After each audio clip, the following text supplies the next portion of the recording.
Delegado Guilherme Milan Antunes, seja bem-vindo no blog Rafael Nemitz, nos falando do andamento dessas investigações intensas nas últimas horas para entender o que aconteceu, como ocorreu este homicídio, então, já que se confirmou nas últimas horas o falecimento do menino João Vitor, que foi alvo de 4 facadas, teve perfuração nos pulmões, sendo o autor do crime um adolescente infrator.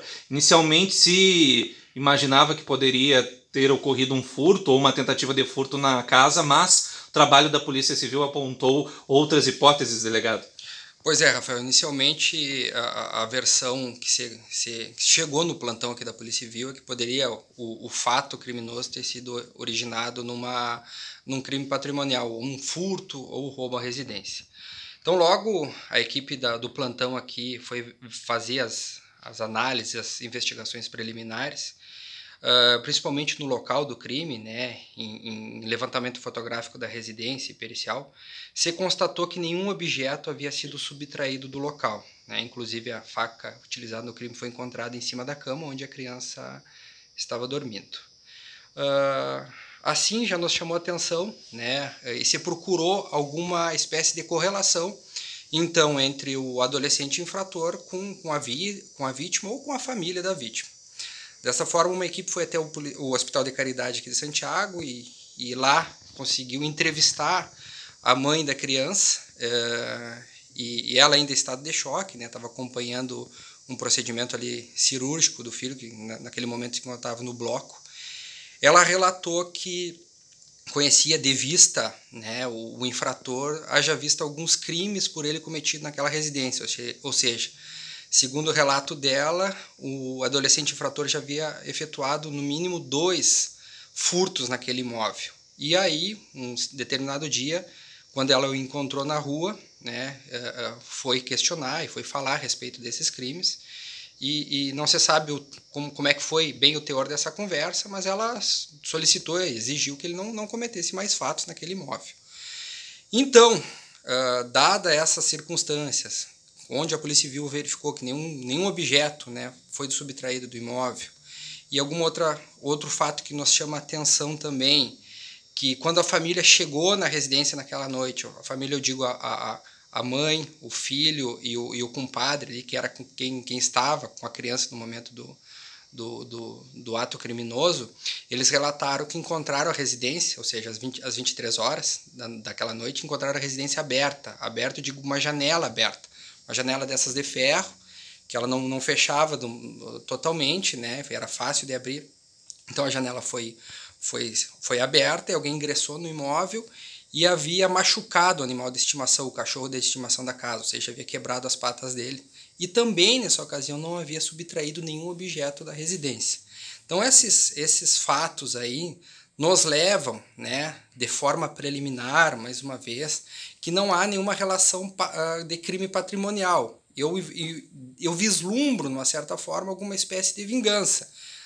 Que pode ter sido o adolescente infrator que ingressou no imóvel antes das 23 horas, cometeu esse fato contra o animal de estimação e retornou de madrugada e fez esse ato criminoso, cometeu esse ato criminoso contra a criança.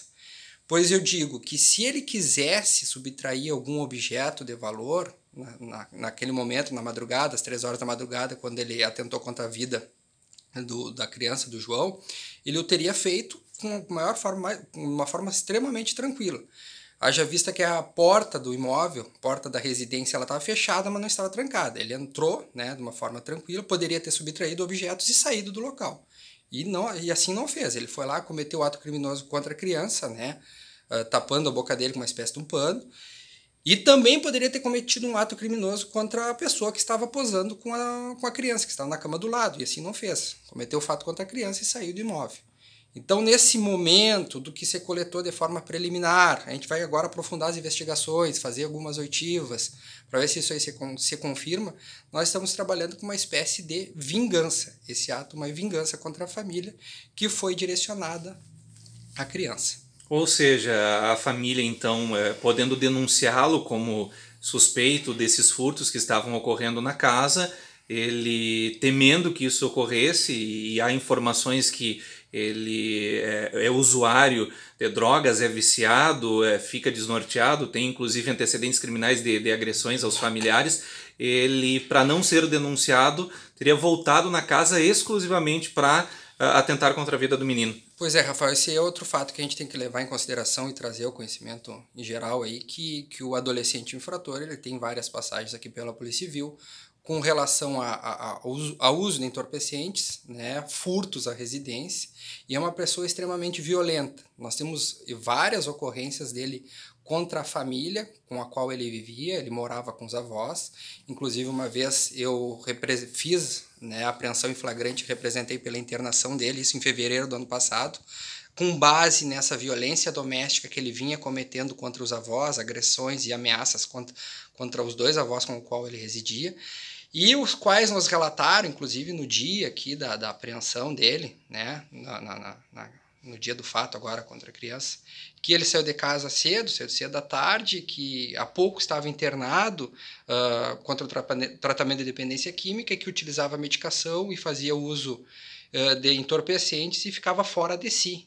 Né? Então isso é mais um argumento, mais uma causa que nos leva à autoria delitiva imputada ao infrator e a este fato tão digamos assim, uma motivação ruim de explicar, né? Simplesmente entrar lá do nada e tentar contra a vida de uma criança fica bem difícil de explicar. Então, essa questão do uso de entorpecentes, da questão psicológica dele, da questão violenta, de uma possível retaliação à família por denunciá-lo pela prática de crimes patrimoniais, poderia sim ter levado a cometer esse ato tão brutal quanto uma criança. O que mais deixa a comunidade revoltada é a legislação brasileira, né, delegado? Por ser menor, ele não vai para presídio e fica muito pouco tempo apreendido somente em regime de internato. Né?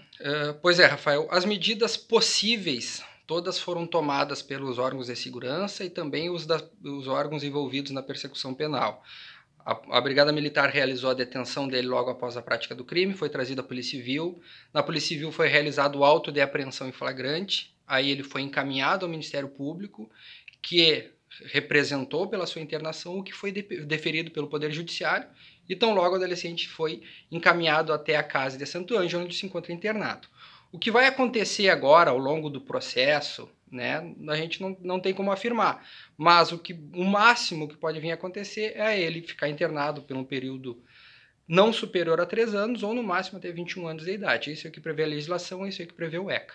Perfeito. As investigações seguem por mais alguns dias e serão concluídas e remetidas ao Ministério Público. Exatamente. Nós temos essa semana agora, semana que vem, para concluir esse procedimento, realizar essas oitivas que faltam, alguma outra perícia que venha a ser exigida pelo caso e concluir a investigação. Se alguém tiver alguma informação anônima, pode procurar a Polícia Civil a qualquer momento. Pois é, Rafael, a gente mais uma vez solicita que alguém que tenha visto algum fato naquela noite, principalmente moradores das adjacências, que nos procurem ou liguem para cá para o telefone 97, que às vezes uma informação mínima, qualquer caso, qualquer circunstância, nos ajuda muito para elucidar de forma completa esse fato criminoso e vinha a dar uma explicação geral sobre o que pode acontecer e se evitar casos semelhantes, né, que é o principal. Todos nós estamos extremamente chocados, né, com a brutalidade, com a forma como esse crime ocorreu, todos envolvidos nessa, tanto no atendimento ali da ocorrência quanto agora nas investigações.